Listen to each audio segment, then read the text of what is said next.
Баршаңызға қайырлы күн достар. Бүгін сіздермен осындай ресторандағыдай керемет дәмді болып шығатын лимонад дайындайтын боламыз. Өте дәмді болып шығады. Ішкен адамның жүрегін баурап алатын сөзсіз. Менімен бірге соңына дейін жасаңыздар, қыр-сырларымды бөлісетін боламын. Түсі керемет болып шығады. Отырыста таптырмас сусындардың бірі. Міндетті түрде жасаңыздар достар. Ал бисмилля деп бастайық. Ең алдымен тақтайымызға лимонымызды турап алатын боламыз. Мен көрсеткендей ұзына бойы тураңыздар, қалдықтарын алып тастаңыздар. Достар, екеу көп салатын болсаңыздар, лимонадтарыңыз қышқыл болып кетеді.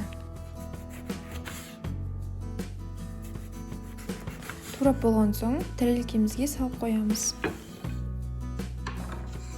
Ал енді апельсинімізді аламыз, қалдықтарын алып тастаймыз.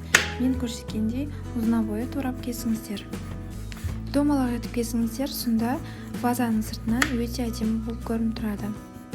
Қалың тураудың қажеті жоқ, жіңішке турасаңыздар өте әдемі болады.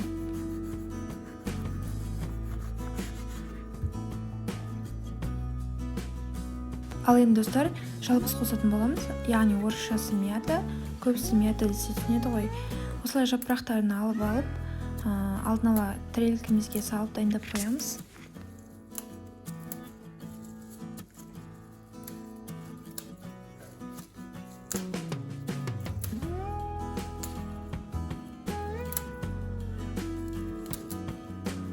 Неге достар, барлығын дайындап тәрелкемізге салып қойдық.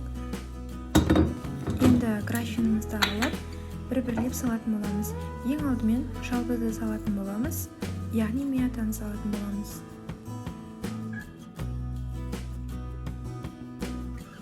Содан соң лимонымызды салатын боламыз. Ал енді апельсиндерімізді салып аламыз. Апельсин сыртынан өте әдемі болып көрініп тұрады. Ал енді достар, барбадос сироптарын салатын боламыз. Менде мандарин.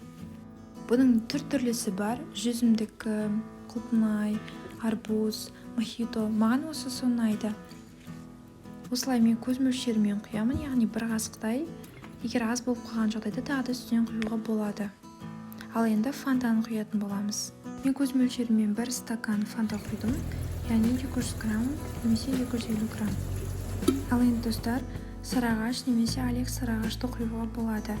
Бастысы газдалған сусын болса болды. Соңына дейін құйып шығамыз. Болған соң жақсылап араластыратын боламыз. Достар, мен шекер салмаймын, бірақ кейбір жерлерде естимін шекер салады. Егер ұнаса, салыңыздар. Достар, қалғандарына мен тағы да лимонад жасадым. Менде 4 графин лимонад шықты. Өте ыңғайлы және өте қолжетімді. Достар, кафедегідей өте дәмді, керемет болып шығатын лимонадты міндетті түрде сіздер жасай аласыз. Сондықтан мен көрсеткен рецептпен міндетті түрде жасап көріңіз, керемет болатынына сенімдімін. Әркім өз қалауынша әсемдей алады. Мен осылай шетіне мандарин және мята яғни жалбызды қойып осылай әсемдедім.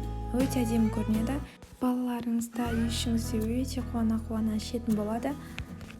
Достар, мен сол күн 4 графин істегенмін. Істегенім сол, бірден таусылып қалды.